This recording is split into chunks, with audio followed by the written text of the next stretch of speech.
Calm, focused happiness. Hey, Mindful Tribe, welcome to Mindfulness Mode. And I'm Bruce Langford. So glad that you decided to join me today.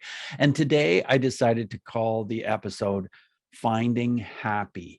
This is not easy to do sometimes, and especially when we hear some of the news items that we've been hearing lately, like this situation in Ukraine. It's absolutely shocking.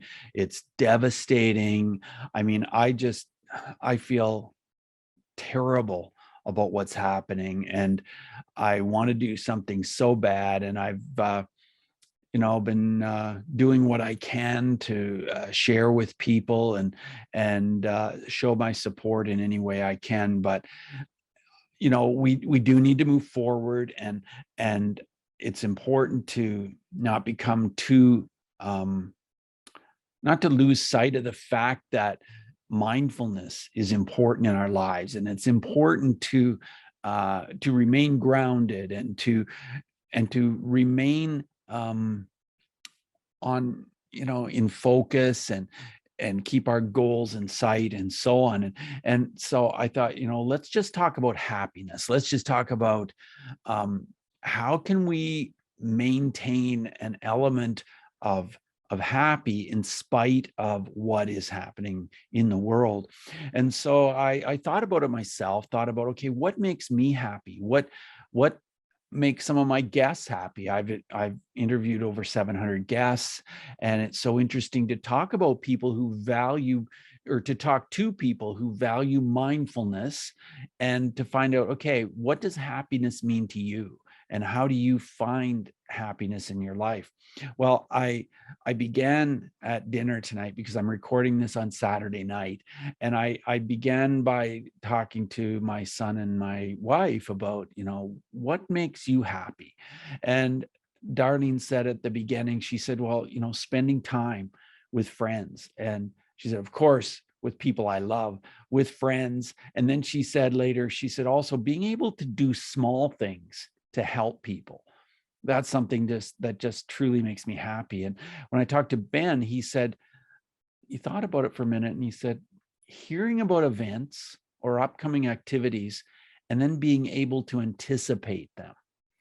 And I thought, yeah, that anticipation of something that you're looking forward to can be a big part of being happy in life. And so for myself, I thought of being happy, it's being with people, interacting with people, helping people, and certainly helping people through coaching and hypnosis, which I do on a daily basis. And that truly makes me happy and gives me a wonderful feeling of satisfaction when I talk to them and they tell me how their life has changed as a result of the coaching, as a result of the hypnosis that we've done together. And other things that make me happy: being in nature, seeing and experiencing the sun, which is, of course, part of nature. Sunrises, sunsets just fill me with this incredible feeling of, I think, contentment, satisfaction, happiness. And so besides those, I put together 5 ways to find happy. And those 5 ways are certainly ways that I relate to. I mean, I didn't research this or look it up. This is just kind of coming from the top of my head. And the first one is being creative. And for so many of my guests, and for me as well, being creative is a really big part of being happy, being contented in life. And that could include music, it can include art, painting or drawing or sculpting or any kind of art at all. It can include writing, because that's a fantastic way that almost all of us can use to be creative on the spot. So being creative is a very effective way to find happy. And I think that a lot of people, and I think I've had this happen in my life too sometimes, is that we get so involved in certain aspects of our life, like earning a living or working for a company or whatever it happens to be. And sometimes we forget about the importance of being creative. So no matter what you're doing in your life, see if you can add this element if it's not already there. The second point is being active. And I find in my life that being active is a really big part of finding happy.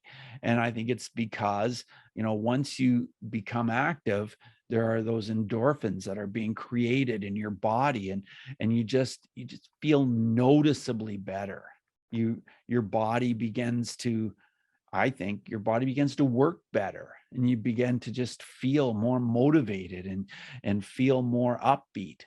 So whether that's running, like I like to do, or swimming, or lifting, or bouncing, I have a mini trampoline, and that helps me a lot. It just gives me an incredible uh, upbeat feeling if I bounce on the trampoline for a while, and it's very easy on your joints, easy on your spine, and so on. So there are some ideas. You probably have ideas yourself. What kind of activity is good for you? Of course, walking is, it goes without saying, walking is an absolutely fantastic way of being active, and using that to help you in your life to feel better and to be happy. Number 3, I'm sure you're not surprised that I'm going to mention this, and that is meditating. Whatever form meditating takes in your life, meditating certainly makes me happy. And it's one of those things that, it's not like the minute I necessarily start to meditate, do I get happy? Or, maybe it's not just after a couple of days of meditating. It's the continuous process of meditating. And then I'll suddenly stop and I'll think, oh, wow, I feel really good. And I wonder if it's the meditation that I'm doing that is giving me that calm, grounded feeling. And I believe it is a lot of times. And one of the reasons is because I interview so many people, and have interviewed so many people who have told me the exact same thing. So it's not just me thinking this, it's a lot of people thinking that whatever form of meditation that may take in your life, it's probably going to help you to feel more grounded, more centered, to feel happier. That's a way to find happy. Number 4, smiling. It's such a basic thing, but have you ever noticed that if you're doing something, you're busy, you're maybe not even thinking about anything other than, what you're focusing on at that minute. If you stop and you smile, it immediately can make you feel a different feeling in your body. Smiling has quite a powerful effect. Do you notice it? Do you pay attention to the emotion you're feeling when you begin to smile? It's really quite incredible. And there are reasons for it, of course. And we don't even need to talk about what those reasons are. Just the fact that if you just stop and smile, even if no one's around, then that can really make you feel happier. And of course, laughing even more so. And there's laughing yoga. You'll know about that from different podcasts when we've talked about yoga, laughter, and just laughing. And what I'm told is that you don't have to have an actual reason for laughing. If you just begin to laugh, your brain doesn't need you to have an actual reason for laughing. If you start laughing, it just immediately makes you feel better. Try it, experiment with it. It certainly worked for me. And you might want to, join a yoga laughter session. You can do that online, and it's really fun. It really is. And the 5th one is something I've already mentioned, and that is helping people, just helping people, and practicing your ability to feel passion for every person. And if you start helping people more than maybe you regularly do, you'll probably begin to feel more passion for other people. And as you do that, you can up it a little bit more. Think, hey, what would it be like if I felt even more passion for people, if I felt more supportive toward other people and caring toward other people, really truly care about my neighbor, no matter what they're going through, no matter what their beliefs are, no matter what their opinions are about things, no matter what they've done to me in the past. Is there a way to feel passionate toward those people? Well, I've asked myself that question about lots of people, and the answer is yes, there is a way. There is a way to feel more passion for people. And I find when I practice that ability, practice feeling more passionate toward people, toward, anyone at all, and certainly I can single people out in my mind that I want to feel more positive about. I want to feel good feelings about that person, and I simply just think about that person and what it would be like if I could feel more passion for that person.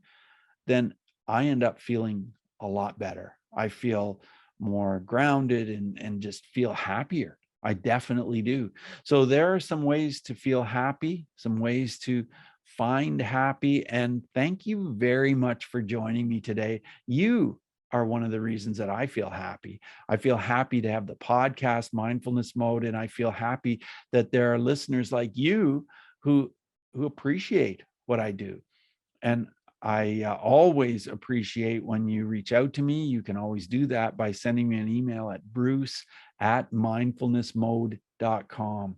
So take these thoughts, take these ideas, and reach new heights of calm, focus, and happiness. Stay in the mode. Hey, Mindful Tribe. Yes, ways to find happiness in your life. That's what I've been talking about today. And if you're experiencing a rough time, if you're experiencing trauma, or you feel like your life is just sinking, or you're on a downward spiral, maybe you're feeling like there's just something that you cannot move past.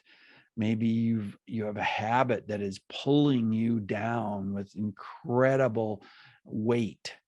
Well, whatever may be pulling you down, there are ways through this. There are ways to get to the other side. And this is what I've experienced with my coaching clients. And Mindful Tribe, if you are experiencing any of these challenges and you'd like to be able to move through it, well, reach out to me and let's jump on a Zoom call and let's talk about what we can do, what I can do to help you with this. And I can help you through hypnosis and coaching and help you move through some of this. Let's talk about the possibilities. And you can do that simply by sending me an email and putting in the subject line coaching session. And yeah, it's a free coaching session. My email is bruce@mindfulnessmode.com, and I would love to connect with you. So I look forward to that. And I look forward to, creating even more episodes so that I can connect and help people just like you. So like I said before, take what we've learned today to reach new heights of calm, focus, and happiness. Stay in the mode.